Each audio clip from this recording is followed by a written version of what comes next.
A small village in the south part of Nigeria, an ancient tradition had been passed down through generations where a female child was fitted with a waist bead immediately after birth. This delicate bead was carefully crafted to expand as the child grew, symbolizing the blossoming of a young woman. As the years went by, the village eagerly anticipated the coming of age ceremony, marking a girl's transition into womanhood and readiness for marriage.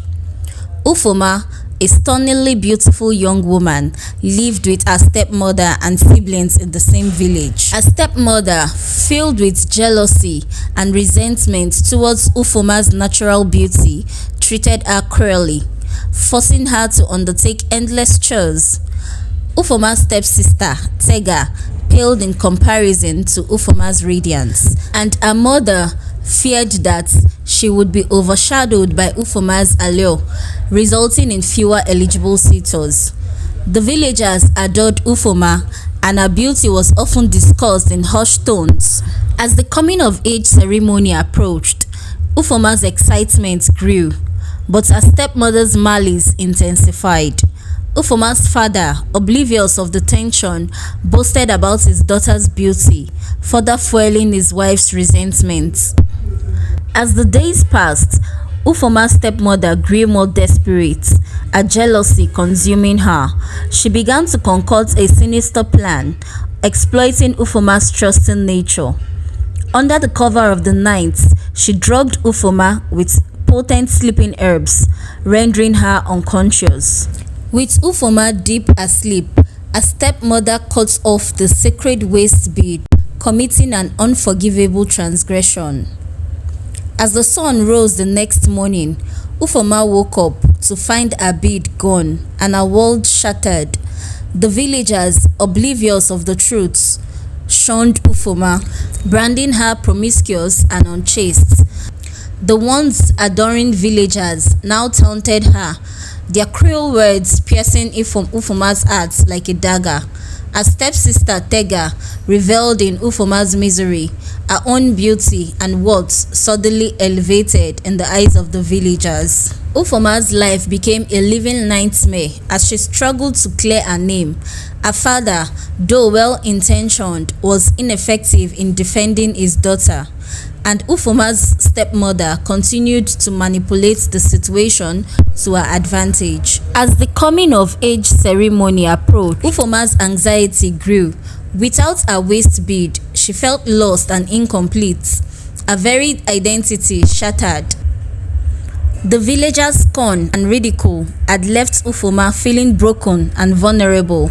In the midst of the chaos, Ufuoma began to experience strange and vivid dreams. Her late mother, who had passed away when Ufuoma was a child, began to appear to her, assuring her of her love and protection. On the day of the coming of age ceremony, the village was abuzz with excitement. Ufuoma's stepmother, however, was growing increasingly agitated. She began to behave erratically, her eyes wild with a mixture of fear and guilt. The air was thick with tension as Ufuoma's stepmother's sins began to catch up with her. Suddenly, she let out a blood-curdling scream, confessing to the assembled villagers that she had indeed cut off Ufuoma's waist bead. The villagers screamed in shock, their faces etched with horror and disgust. Ufuoma's stepmother, realizing the gravity of her actions, collapsed to the ground, overcome with remorse. The villagers, once quick to judge Ufuoma, now turned on her stepmother, demanding justice for the heinous crime. Some days after, a shocking revelation shook the village. Tega, once thought to be pure, was exposed as an impostor. It was discovered that she had lost her waist bead a long time ago. Apparently, she had been impure, and the one she wore was a fake. As punishment, Tega was paraded through the village, her shame and embarrassment on full display. She was mocked by the people she called friends, forced to marry the village drunk, a man known for his rough and unkempt ways. Meanwhile, Ufuoma's life was taking a dramatic turn for the better.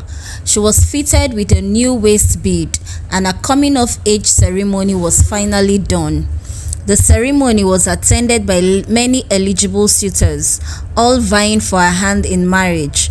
Among them was a handsome young man who caught her eye with his charming smile and kind heart.